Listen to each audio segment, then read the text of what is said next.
Welcome to the FNO InsureTech podcast, a place where movers and shakers from all points within the insurance ecosystem gather and discuss all things InsureTech. Here are your hosts, Lee Boyd and Rob Beller. Hey, podcast world, welcome to a really super interesting edition of your favorite podcast and mine, FNO InsureTech. We're here with the internationally renowned Lee Boyd. You know why I said that, Lee? I don't. Why did you say that? Because you are in London, England right now, aren't you? I am. This is kind of becoming a second home to me. I feel like I've been over here a lot. I'm kind of used to it. That doesn't suck. I mean... Oh, I have friends here. I meet people and that I've seen time after time, and I'm making new friends every time I come here. I enjoy it over here. I mean, I think London's fabulous. So you're kind of fortunate. It's fabulous. I'm very fortunate. We do a lot of business over here, so I'm very fortunate to get to see clients, to meet new people. But I'm happy to say I can actually walk around the city without using a map. So that's good too. Wow. That's almost impressive. Like a local. Why are you there? I am here to continue to grow our London business, our London market business with our TPA and other divisions. And so we do a lot of business with the London market. And so I'm here to touch base with current clients and then to see how we can continue our growth. That's awesome. I'm also here. I also was able to attend a InsureTech event, a MGA half-day conference. So we had Matthew Grant and Zoja. We did a podcast with them, and I was able to go to one of their events. And I'll tell you what, it was great. They did a really, really good job. Matthew led that one, but it was maybe 250 people talking about the MGA world from a global perspective. And so you had people from Europe. And there was one person from the United States, and then the UK. But it was all about the MGA market and what does the future look like. I thought it was a great event. Isn't the MGA market kind of exploding? It's exploding. One of the stats, I haven't fact checked it, but one of the stats is that the MGA market, that $115 billion of premium run through the MGA market into the United States. So that's sold through MGAs. And that's just there. I think in the UK, it was quite a bit less. And in Europe, it was less. But there were some reasons that was fascinating because you're selling to different countries. But there's a lot of premium dollars that run through the MGA market. Wow. Really cool. Yeah, really some cool stuff. Well, we had the opportunity today to have a fascinating guest. You know, we did. It's funny. We'll pull back the curtain for a second behind and show you the backstage at FNO InsureTech. So sometimes we have guests on that we're like thrilled and excited about. And sometimes maybe we don't understand the business or the company or the process or the product, and we're not as excited about it. And so I'll say this, today's guest, I'll speak for myself. Yeah. I wasn't terribly excited about it. But once we got him on and we really came to understand what they do and what he does, wow. Fascinating. It was a wow. It was one of those podcasts that you walk away and go, wow. Wow. What a neat thing. And we didn't even get into how they do it necessarily, just what they're doing. And that was fascinating. I mean, we scratched the surface. Why don't you tell everybody about Spencer McInvaille? Yeah, so Spencer comes on. He's heading up the division for the digital forensics for Envista Forensics. And he is heading that up. And that is using technology to help answer questions, right? I don't know the exact definition of what it is, but he's using technology such as cell phones, cameras, triangulation, I assume, off of different things. And they are answering questions that you might have, right? Let's say there's a fire and you want to make sure that something is right or not right. They use technology to answer things. And we go into it for about 30 minutes, and it's awesome. It's a really cool conversation. This is this episode could have been a television show. Oh yeah, right? And it should be. It should be. And it should be. It's that intriguing. This is intriguing. Great stories, mysteries, deception, all kinds of crazy stuff. Greed. It has it all. It has it all. This is the best and the worst of mankind, all in one podcast. All in one podcast.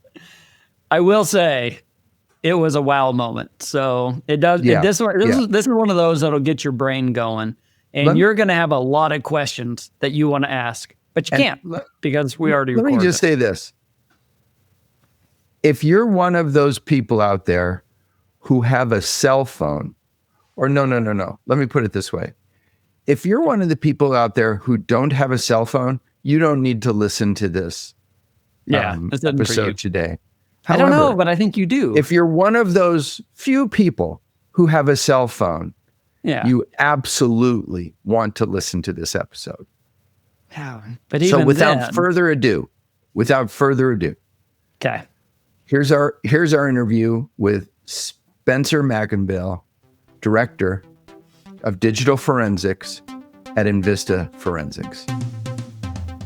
Hey everybody, we're here with our guest, a unique guest for us at FNO InsureTech, but in our continuing efforts to cover a broad spectrum of the ecosystem that we all live in as insurance people, providers, and service providers, we felt that it was important to touch on this fascinating part of the ecosystem, and that is digital forensics and forensics. And so we've asked Spencer McInvaille, Director of Digital Forensics at Envista Forensics, to join us today and to talk about all things digital forensics. Hey, Spencer, welcome to our podcast. Welcome, Spencer. Thank you, guys. Thank you for the invite. I really appreciate it. Sure, we're excited to have you here. Thanks for coming and illuminating what this crazy thing that you do, which is really fascinating. It's like the plot for a television show. It's so interesting, but we'll get into all that. We'll work up to that. Let's start with tell us, share with us what it is that you do at Envista. So I manage a great group of experts who deal with digital evidence of all types, whether that's cell phones, videos, computers, vehicles. If you can think about what will capture data and store data, my team deals with that sort of information and how it is we answer questions around that data. Wow. Is this all the company does, is digital forensics? No, we're just a really cool small piece of Envista Forensics. So the broader company does all sorts of forensic engineering for claims and other businesses.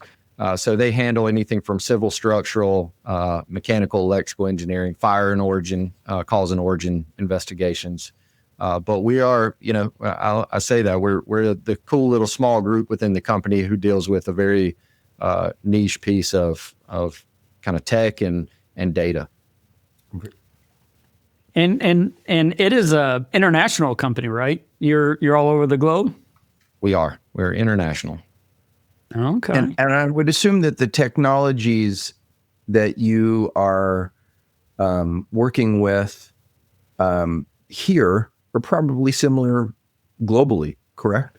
They are. I mean, there's cell phones, there's cameras, there's computers, they're everywhere. iPads, whatever you can come up with. Yeah, that data is it's everywhere, and it can be used in many different ways. So give us an idea, whenever you say digital forensics, what are you talking about? What falls into digital forensics? Probably the most interesting that thing that people come across that we deal with is location, where people are, where people were. All right. So many of the team members come from a law enforcement background. We looked for and found people for a living, and we still do that now. Much different context. We still do a lot of criminal work, but in terms of kind of your space in the claims area, we look for where people were at particular times. So understanding location is key. So that's probably the biggest thing that people talk about or that they find interesting, as well as just the data itself, like what was someone doing on their phone at a given time. So those are some of the common, like very normal questions that we answer and what people generally find most interesting. So how does that fall into an insurance claim? Why would someone need to know where someone is for an insurance claim? Yeah, so one of the big questions oftentimes with any sort of loss, let's say this is a home, fires happen, and oftentimes there's a story that goes along with that. So claims professionals looking into, hey, where was my insured at the time? Let's rule out that this is an arson or something like that. It's a large claim, whatever it is. Let's rule out that, my insured's involved in this. Where were they? Well, my insured said they left for vacation that morning. Let's see, did they actually leave for vacation that morning? Did they stay gone? Did they return at any point? Did they leave when they said they left? You can kind of answer all of those questions with location. And then that way they know they can go throughout this claims investigation and understand, hey, I've answered that question. It's not my insured. All right. This, now with a cause and origin, we can determine, hey, was it really just an electrical fire? Was it something else? So it's just, we're a piece of that answer, is it. We might not answer the entire question, but we can add a piece of very useful information to that investigation. And you use a number, like you were saying, a number of different technologies or devices to do that. But in this case, is your cell phone really kind of the center of all of this tracking? It is the big piece of it. There are many facets that we can use for location and understanding where people were, but the cell phone is kind of the, that's kind of the gold standard. That's where we start. Just because everyone has one, they may have multiple phones, and they track such good information that it just makes it the go-to. For example, we talk about this all the time when I'm presenting on this sort of information.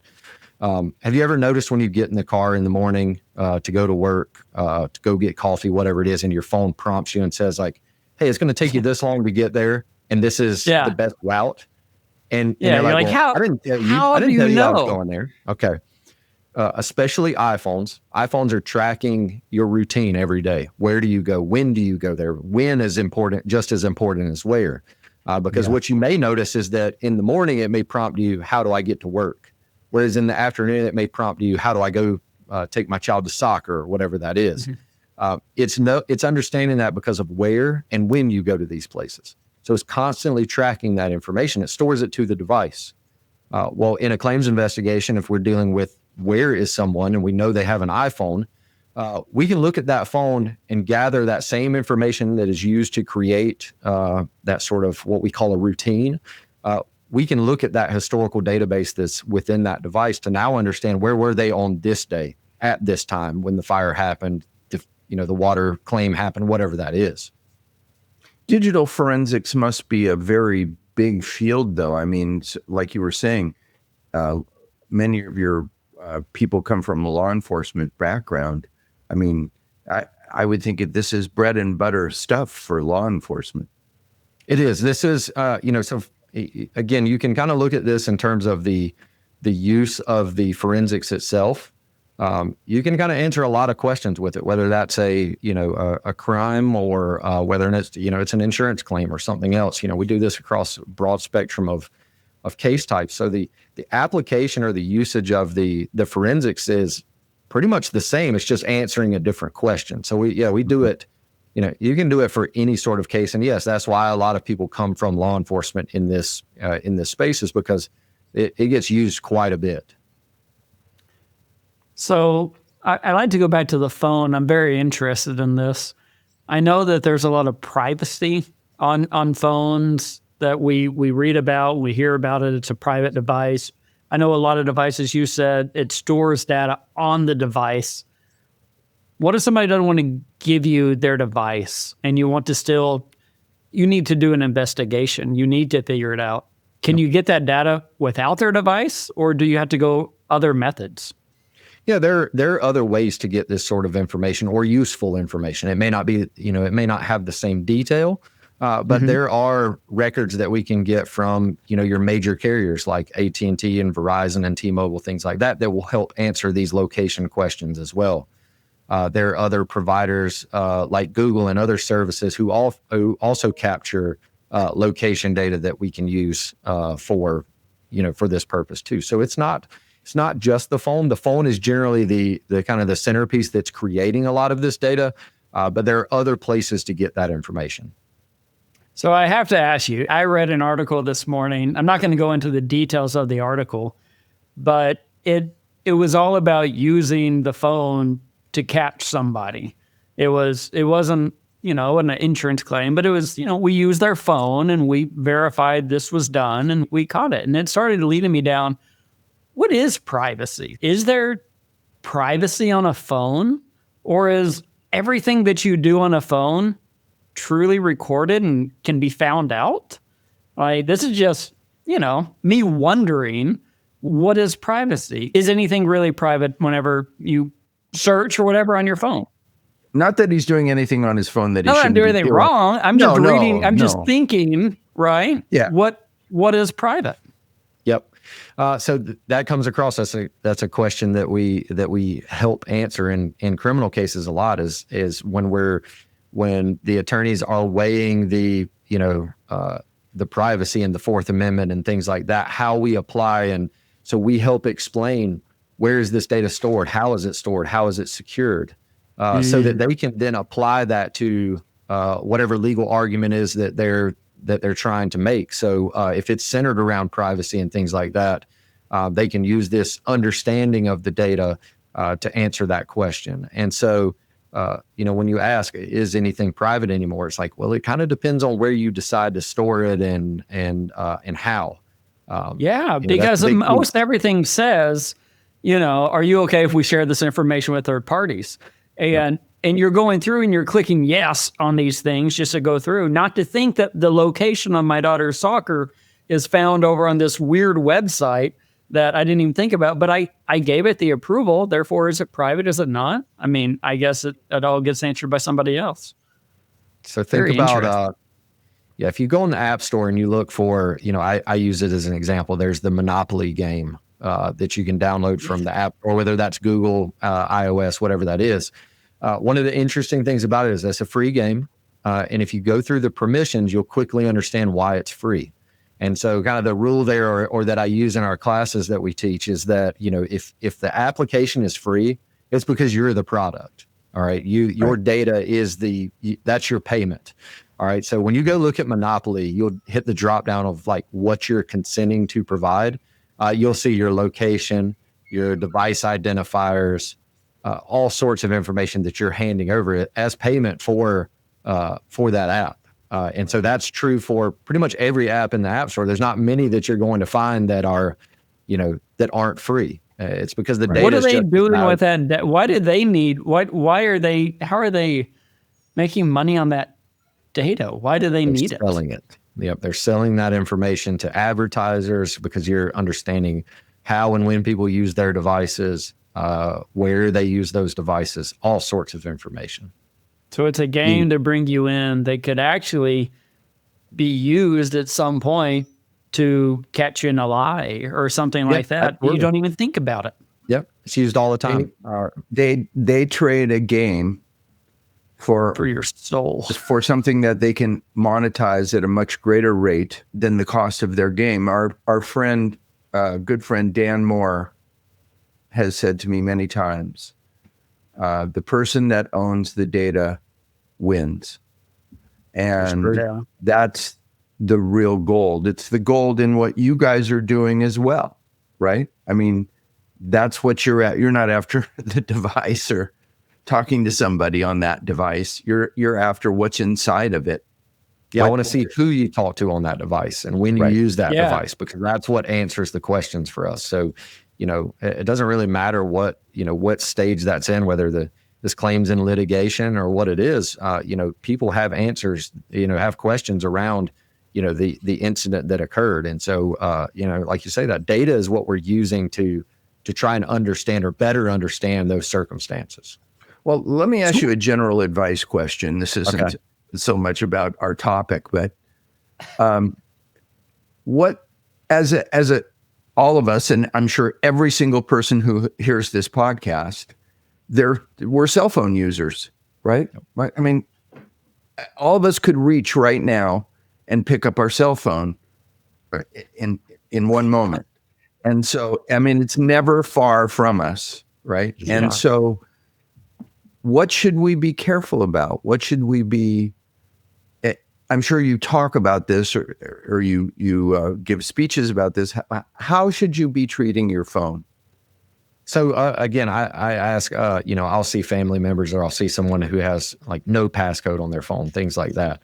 Like you do your banking and things on these devices. Like, at bare minimum, a lot of people say, well, I don't have anything to hide, things like that. Well, I don't have anything to give away either is one thing. So it's just like your anything at work, passwords are important. Strong passwords are important. Security is important. In terms of the privacy level and where you decide to keep things and secure things, that's a very personal choice, just because people do it differently. I mean, I have the guys who do this type of work every day, and they're kind of, you'll have the one guy who's everything's locked down, doesn't want to share anything. And then you'll have the other guy who just goes like, it is what it is. I'm not. You're going to find it either way. It doesn't matter.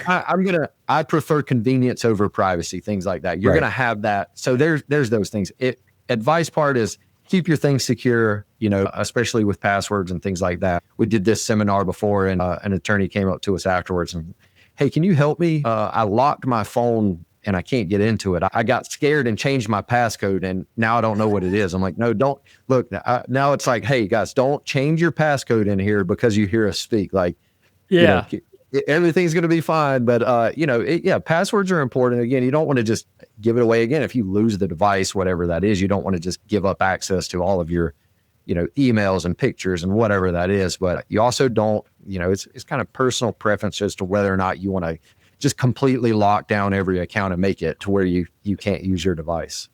Back to the point at hand here, you're recognized as a leading expert in Google location history and geofence warrants. Tell us about that. Yeah. So it's we deal with this in the criminal realm the most. So Google location history is a service that Google provides to essentially create the sort of data that we talked about on your iOS device earlier when we were talking about the routine of information. Google at one time was storing this data in a very different way. Rather than it being on the device, it was on their servers. This allowed law enforcement to submit search warrants for that information in different ways and search for this data. So it became a very big kind of Fourth Amendment topic within the criminal realm. So it doesn't get used very much in our civil and claims sort of areas, but it's a big piece. We do use some location history though for different claims and civil matters though, because the location history can be robust. It can give us a lot of good historical information to use when we're doing an investigation. What is it? So it's just a very large data set of user location data. Where you've been? Yeah, it's where you've been. Historical. I mean, it's kind of in the naming. It's location history. It's your location data from your devices. If you're a Google user, you can log into your account, and what you will find is that within what is called your timeline, you will see like searches. You'll see all sorts of things that you did, places that you visited, all this stuff. It gets compiled together for and it's meant to enhance user experience across Google's platform, help you understand where you were. A lot of people kind of reference it as like their journal. If they travel a lot, it'll, hey, I can go back and look, and where are the places that I've been? Where was that restaurant that I went to when I visited Germany, whatever it was. So people keep up, it's a service that you opt into that allows you to capture that data. And it's so interesting what you said earlier, the people you work with who choose convenience over lockdown. right? I have gone through my different devices and I've said, yes, I agree to that, or no, I don't agree to that. But you'll say yes because you're like, well, I kind of want a custom ad. Yeah, Yep. I kind of want to keep that record. That's interesting. I'm okay. I know you'll know it. Somebody could use it, but it's okay because I get the convenience. That's right. I think that's, and I could talk a million years about privacy on the phones just because I'm fascinated by it. But I do want, you were telling us a little bit earlier that I want to get into. Outside of phones, there's other things.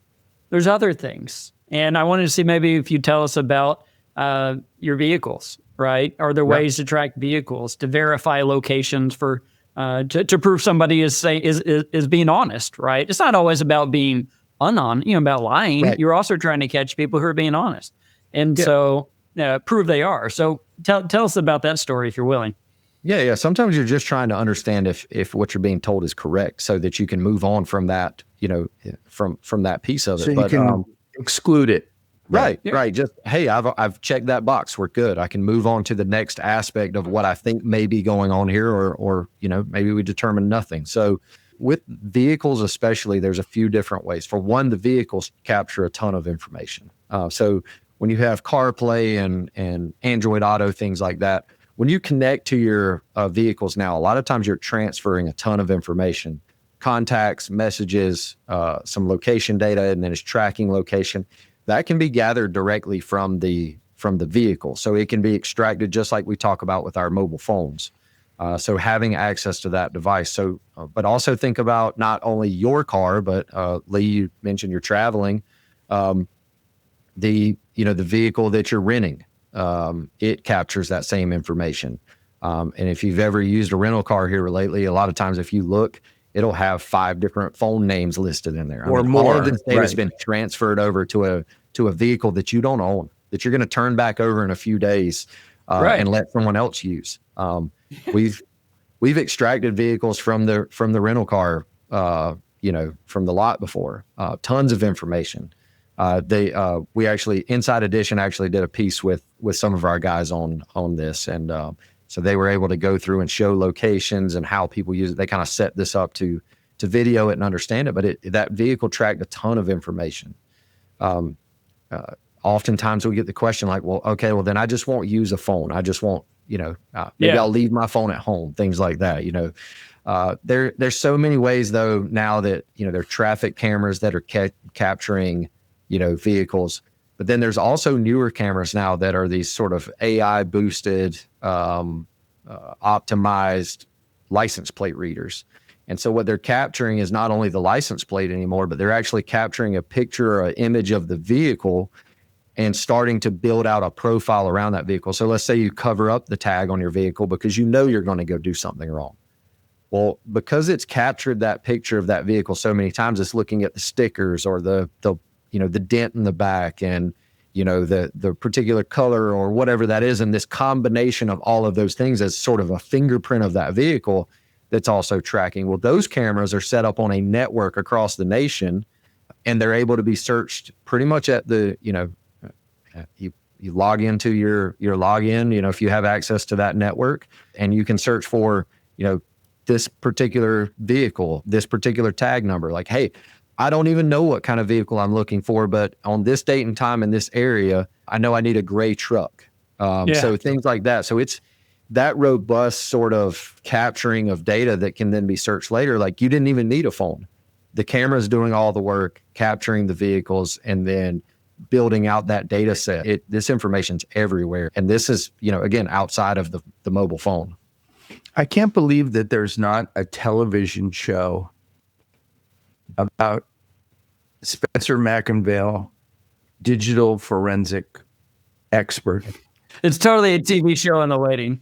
We do podcasts, but if we did TV, that would be it. My wife would watch it every single week. She'd love this kind of thing because you're solving questions, you're answering questions. Solving mysteries. Or like you said, checking boxes. I mean, in the realm of, and let's bring it back to our point at hand, and that's the realm of insurance. Yep. I mean, obviously you're very involved in SIU and working with SIU departments. Yes. Yes. Yep. There, as well as once a claim actually makes it, or if it makes it to litigation, that's probably another place that we're, it's either one or the other or both. Maybe we were involved in the actual claims investigation, and then now it has gone to litigation, and now we're assisting the attorneys representing the insured or representing the insurance carrier in the investigation further of, hey, now we're litigating this and trying to come to a resolution. Will timing be a factor there? Sometimes litigation comes weeks, months, a year later. Is it the longer you are from an incident, the harder it is to track and get the data? Yeah, just think about it simply. People lose devices, they swap devices, things like that. Just from that standpoint, time is of the essence. From the other standpoint is that data retention on the device is carrying so much information now, some of that routine information that I was telling you. If you could think about that, if it's having to keep up with all of your location data all of the time to do that, it can only do so much of that for so long before it has to recycle some of that information. And so time is of the essence there in terms of some of these logs and this information that we want to gather. It may not be there later. So this is especially true when we're talking about transportation cases and things like that. When we're dealing with commercial vehicles, we want to capture that data as soon as we can. As soon as we know there might be a problem later, we're seeking to get that information. That's how we've begun to, educate the adjusters and the attorneys and everybody in this space to understand, like, hey, we've got to capture this information soon or we may lose it. If you could just kind of give us a typical example of a story of why you guys are called in. Yeah. Very basically, when we're talking about, there was the time where our auto insurers will understand this best. The time for all the SRT and Dodge Hellcats and things like that, they were going missing just all the time. And it was one of those things, like we were looking at phone records and phone data a lot for those matters, just because they were losing so many of these cars in a rapid period of time. So being stolen. Stolen, set on fire, or alleged to be stolen, things like that. So there's a ton of things like that. You can then take that same sort of analysis into anything residential when you're talking about a residential loss or a commercial loss.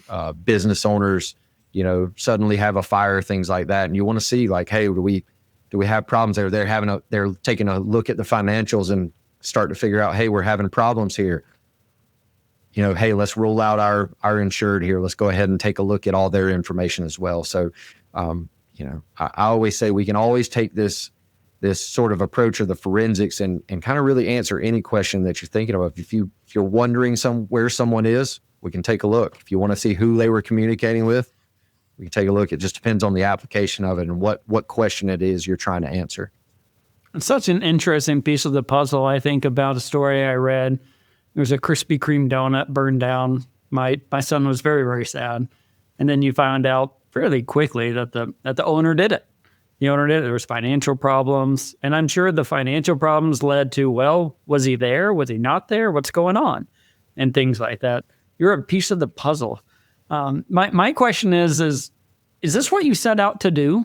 Like, I assume as a kid, you never thought, I'm going to go be the best that I can be at my, digital forensics job. Like, what road led you here? Yeah. So I started in law enforcement back around 2009. And I had pretty much went through every job at the sheriff's office. Started at the very bottom, and towards the end of my career, I ended up in investigations. And in that role, we were answering questions with cell phones. That was one of the key pieces. It had turned into, it was always, hey, there's a robbery. Well, you get you're going to get the video from the store, things like that. That was just routine. It became routine that we were looking for cell phone data. And so around that time, 2012, 2013, we started gathering mobile phone data for everything. And that's what we would look at. So that process of getting that information. And so I began to learn how to do that, how to apply this information in those investigations. It wasn't long after that you make friends and colleagues. And so I made this transition over to Envista about 8 years ago now. And so since then, we do this in law enforcement. A lot of times the guys who do what we do it on a part-time basis. That's not their full-time job. They have so much work that they don't get to do it all day long. Whereas when I moved over to Envista, this is all we do. This is our day-to-day. You learn at such a rapid pace from dealing with all of this information so much that it changes, and it changes so rapidly. You learn so much that, I've kind of, to my own surprise, become really, really good at this. So just coming in and even in Envista, I came in just much like I did the sheriff's office at the very bottom in terms of expertise and education and things like that. And I've now moved on, managing this practice. Yeah, you're running the group now, right? You're a leader in the company. Congratulations for that. Yeah, I really appreciate that. It's been great. We're doing some fun things, really getting to to create mold this group, set out our processes, our procedures, and really set this up to be some great service for our clients. Let me ask you about AI. Okay. I mean, I would think that the application of AI to these questions and these investigations is just naturally going to occur. Talk about what you're seeing now and where it's heading with how that's being leveraged into your work. It's being kind of intertwined into so many places, because you have it in terms of we're using it as a tool. But then we're also having to use our tools to understand that it's being used by others. So we've talked about this before, is that we can leverage AI to help us understand data, to get through large data sets, things like this. But also, people are using these tools also to fraud insurance carriers, by creating images that aren't real. We're having to detect those things with our own tools, things like this. So it's like a good and a bad version of it as well, as because it's a tool on one hand, but it's also a completely new source of kind of service for us, where we're trying to detect usage of this. Have you seen it in your work where it's been used nefariously? Yeah. So we actually have tools that are built to detect like AI manipulation in images and videos. And so in the insurance space, I don't recall the statistics on it. Lee, you may be able to find this later if you want, but I can't remember that there was a look into this about how much this would later impact the insurance industry from, again, kind of going towards a picture of a living room. There's free AI that will allow you to, hey, add a television to the wall, lay a mink coat across the corner of the chair, things like that. And then, part of insurance is proving loss and things like that, where, hey, I'm making a claim, but my house is completely gone, and I want to be able to account for all the things that I've lost. Well, how do I do that? A lot of times people do that with pictures. Well, now if I'm altering these pictures and at face value, they look very real. This from an insurance carrier standpoint. Sometimes it's hard to tell this person, like, hey, while I don't truly believe this, I don't have enough information to tell you that I'm not going to pay this claim. Whereas my team might be able to answer that question for you and have you something to stand on when you say, I'm sorry, we can't do this. There's a reason we can't. Here's why. So it's kind of like people, in that there are good people and there are bad people. There's good applications of AI and bad applications of AI, which of course is one of the main ideas and topics that is discussed today about AI, is how can it be used for a negative. But you're seeing that. I mean, you're using AI to fight AI. That's right. Whereas there's other applications that are being used in the insurance space to help carriers. Like there's AI out there, or softwares that will review, say, restoration or invoices for restoration that's occurred, to determine, like, hey, is this right? Is it wrong? It's kind of speeding up that claims processing, so that, hey, are we paying it out correctly? Things like that, without having to pay someone to sit there and individually run through these invoices. So there's applications in both directions, good and bad. Is part of your mission to spread awareness, to let people know this even exists? Like, as you talk about the photos, there's thousands of desk adjusters who might not even realize it's possible. Is that kind of part of your mission to spread awareness? It is. So we do a lot of kind of thought leadership, as we call it, and education for the claims industry, attorneys, the litigators, help them understand the sort of risks that are out there. Also, let them know that there are answers out there for them. So making them aware that there is someone who can look at that image and give them an idea as to whether or not they should question that image or not. Same thing with the phone, that we have the ability to capture this information, but that also that there are restrictions around that in terms of time, like you brought up earlier, Lee. How quickly do we need to gather this information so that later there's not a spoliation claim, like, hey, you didn't gather this information, but you knew you should have, things like that. So we do educate a lot just because it helps, it builds rapport with the client. They understand capabilities, and then they know when they need to call because of the potential risk that they may run into. I'm going to ask you one last question. I mean, we could keep you on for hours. Yeah, it's so fascinating. Hey, I do have one question I want to end with when you're done, Rob. Okay. I want to ask about this is a general question about privacy. Do you find that different generations of people today find privacy differently? Like younger people, say, Gen Z or whatever, 20s or younger. It's just, yes. Yeah, sure. You want my data? Fine. Here it is. Whereas older people, baby boomers, if you will, are far tighter with it, feel different, have different attitudes about it. Do you find that to be the case?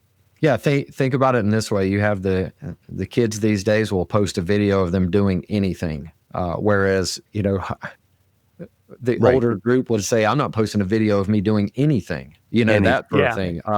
But then also the other side of that is that the kids, if you call them on the phone and say like, hey, what's your social security number? They're going to go, well, for one, they might tell you they don't know what it is. The other side is they're going to go, no, this is a scam. Whereas the older generations are like, you really have to worry let about me give it to you. Right. Giving this away, things like that. Yes. That's a great point. So there's a difference in understanding of what's being given away too, versus also that just, I guess the culture of, the younger generation will just, kind of post and show anything that, the older generation would not. That's so true. Well, let me ask you one question to close. So you're a person who, a lot about digital forensics. You know what you can and can't get off a phone. You know what a phone can do. Do you have an Apple or an Android? What is your phone of choice? Not that it's correlated to any of these questions. I'm just curious. What do you have? The digital forensics team is a very Apple-oriented group for sure. Okay, very interesting. We'll read into it. Yeah, we run into a lot of examiners though who do like Android. It really is it's a toss-up. With our group, we are very iOS based for sure. Because why? We don't have to read into it. There are security pieces to both. I don't think it's a privacy thing. I think we would say iOS is a superior device, but it's not from just a security personal standpoint. Preference. Yeah, it's personal preference for sure. It's not it's not a, hey, you shouldn't have one of these, but I do heckle some friends over Android devices. Okay. Just curious. Just curious. Yeah. It's funny that you say that because, my whole family, we're all Apple people, right? And one of our kids got themselves an Android phone and everybody was like, destroyed the group chat. Yeah. Why would you do that? It for us all. Ruin the group chat. Bubble you.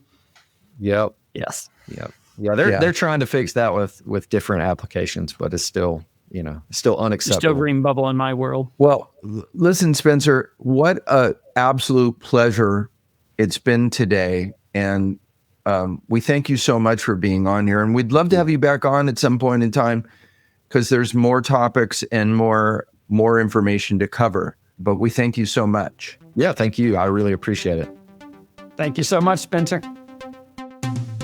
So I got to tell you, when we agreed to do this episode, I was like, what? And now I'm like, we could have gone another hour with the guy. We could, but it was such a selfish episode because I wanted to know so much. right? For it was yourself. so selfish because I Right. wanted to know so much. And there's so many questions you didn't ask, but isn't it interesting how digital forensics plays a part in so much? You read so many news stories Yeah. and SIU and things like Yeah. that the digital forensics is a key part of the investigation. Where were they? Who was over there? What's going on? It's a critical part. So it's great to have people like Spencer doing it. Like they were saying about vehicles, right? And Oh yeah. I mean, it used to be that, a white Chevy from a certain year. I mean, Yeah. there was hundreds of thousands of them in the United States, right? Yeah. And how would you find one? And now, It's a unique the fingerprint. technology is available to find one. It's a unique fingerprint of Right. whatever the story is. And with the AI sitting on top of it, you build this entire portfolio for your life. Yes. It's really fascinating. It can be scary. I mean, obviously, I couldn't have been the only person who's thinking about the book 1984. No. Right.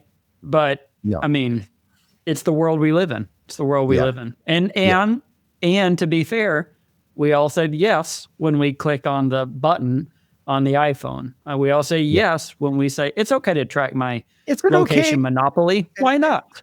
I love how is it okay if we track you? Yeah, sure. Yes, no. Track me away. What does it matter? Monopoly, you need to know where I live. Why not? Yeah. Yeah. So Turn real on big thank you to location. him. Yeah. Sure. I actually went through and I turned my location off on a bunch of things, but I'm like, well, that one needs it, and that one could use it. Yeah. Right. So Right. I wound up leaving it on for a lot of things. Right. Right. Well, listen, big thank you to Spencer and to all of you for being with us, and to Israel, who flew solo today for the first time. Nice job, Israel. Good job, Israel. And for Lee for joining us from London, England. That's right. Pretty cool. I'm here. Good So, night. So until next time. Goodbye, everybody.